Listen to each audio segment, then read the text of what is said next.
पिछले वीडियो में आपने कोक्रेन के स्टडी के विषय से जाना कि स्वाइन फ्लू नाम की बीमारी किस प्रकार फैलाई गई है। अब ये क्यों फैलाई गई है और फैलाने के पीछे किनका हाथ है, आइए ज़रा उस पर विचार करें। उसके लिए हमें सबसे पहले समझना पड़ेगा कि इस बीमारी का आर्थिक पहलू क्या है। तो इस बीमारी के आर्थिक पहलू पर ज़रा विचारें। ये 2009 में अमेरिका के राष्ट्रपति जॉर्ज बुश ने ऐलान किया अमेरिका में कि स्वाइन फ्लू से लगभग 2 लाख लोगों को जान का खतरा है। और उस समय दवाई बनाने वाली कंपनी रॉश थी, जिन्होंने तब ये कहा कि हमारे पास टैमी फ्लू नाम की दवाई स्वाइन फ्लू के लिए तैयार हो गई है। तो आनन फानन में एक जान का खतरा बना करके अमेरिकी सरकार ने दवाई खरीदी। उस समय मात्र रॉश कंपनी इस दवाई को बनाती थी।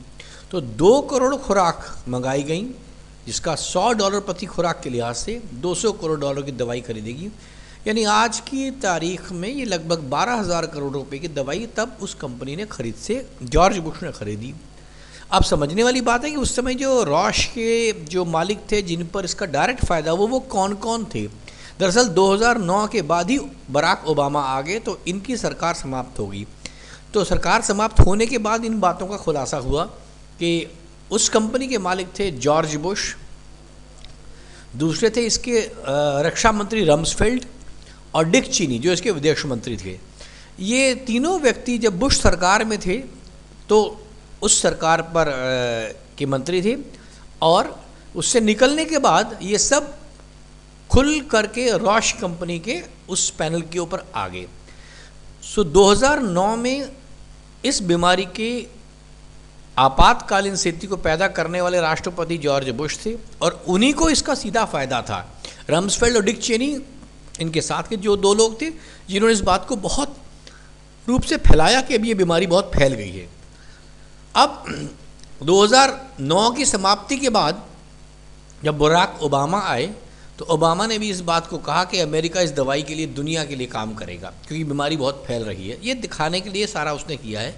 ये आपको इबोला वायरस की स्टडी से भी पता लग जाएगा इबोला कैसे पैदा किया गया। तो अमेरिका ने कहा कि हम पूरे विश्व में इसका बीड़ा उठाएंगे कि ये बीमारी हटा दी जाए। अब हास्यास्पद स्थिति है कि पहले इस बीमारी को बनाया गया और अब इसके ऊपर इलाज करने के लिए और 10% हिस्सा अमेरिका लेगा इस सारे काम को करने के लिए। जब अमेरिका के बहुत से लोगों ने इस पर विरोध प्रकट किया कि ये क्योंकि वायरस है, इसकी कोई दवाई नहीं है, तो अमेरिका में एक कानून तक बनाने के लिए तैयारी करी गई, जिसमें अगर आप दवा लेने को मना करते हैं, पहली बात H1N1 के आपको बीमारी होने के बाद उसका आपको टेस्ट अवश्य कराना है। भारत में भी आज उस टेस्ट की कीमत लगभग 4,500 से 5,000 रुपये है। तो आप अगर इसको अमेरिकी चीज़ों में आंकना चाहें तो लगभग उस ज़माने में $150 से $200 का ही वो टेस्ट होता है, और उसके बाद $1,000 प्रतिदिन का जुर्माना होगा अगर आपने ये दवा नहीं खाई तो इसके बाद अमेरिका में बहुत से स्वयंसेवी संगठन उठ खड़े हुए, जिन्होंने इस बात को उठाया कि ये सिर्फ पैसा कमाने का धंधा है। तब इस कानून का विरोध हुआ और ये कानून बंद किया गया। परंतु दुर्भाग्य से ये दवाइयाँ भारत के अंदर तक भी खरीदी गईं, और यहाँ तक हुआ कि भारत में फ़ौज के लिए दवाइयाँ खरीदी गई। मैं किसी कारण से उन डॉक्टरों का नाम नहीं आपको बता सकता जो प्रिवेंटिव मेडिसिन में काम करते हैं भारत सरकार में। उन्होंने ये दवाइयाँ ली, भारत के फौजियों को दवाइयाँ दी, ये सोच करके ये बीमारी फैलने वाली है। अब आज की तारीख में भारत के सब अनुभवी डॉक्टर इस बात को कहते हैं कि इस बीमारी से घबराने की आवश्यकता नहीं है, सतर्क होने की आवश्यकता है।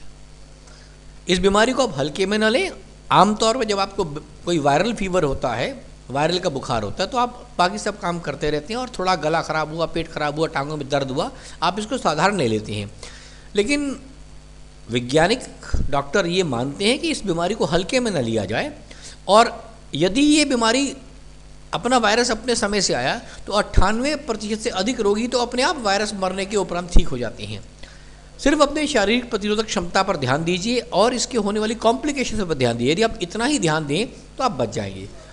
अब भारत में इसके आर्थिक पहलू को यदि आप सोचना चाहें तो ये दवा बनी हुई है भारत में लगभग 400-500 रुपये की 10 की स्ट्रिप मिलने के लिए, माने 50 रुपये की एक दवा। और इस बीमारी के पैदा होने के बाद ये 500 रुपये प्रति दवा के रूप में आज बिक रही है। 5,000 रुपये का पत्ता बिक रहा है।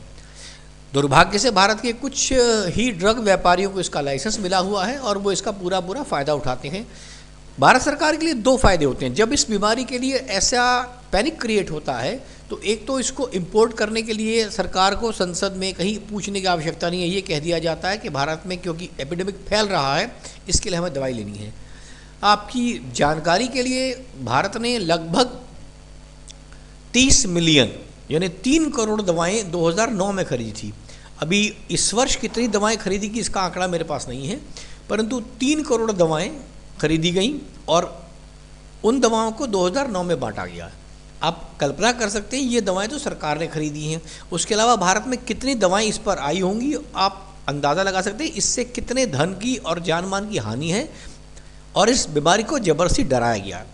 अब इसके इलाज के लिए कुछ लोगों को प्रश्न आते हैं। इसके इलाज में आप सावधानी बरतें, शरीर की प्रतिरोधक क्षमता को बढ़ाएं।